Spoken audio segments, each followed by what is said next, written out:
দর্শক দেখেন পুকুর পাড় থেকে মাছ, এই যে পুকুর বেয়ে পার বেয়ে মাছ হচ্ছে।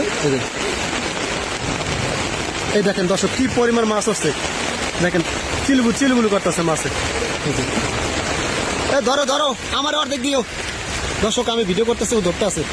ওরে ভাই ওরে ভাই হাসি বেড়ে ধর ধর ধর ধর যাবে যা। ওরে ভাই মাছ একটু দেওয়া তো একদম দেশি কই মাছ দেখেন দর্শক, ঠিক আছে। দেখেন দর্শক কি পরিমাণে মাছ আছে দর্শক। ওরে ভাই ওদের আকাশে ই করতেছে, বিদ্যুৎ চমকাইতেছে। জলদি কেউ আয় পারবে তাতে ধরো অনেক মাছ তাড়াতাড়ি। দেখেন দর্শক বৃষ্টি পাইয়া কিভাবে মাছ হচ্ছে। এই বড় মাছটাকে ধরো বড়টাকে ধরো। আছে একটা এই যে একটা। ওরে ভাই সে একটা কই, ধরো তাড়াতাড়ি লোকাই পড়বে।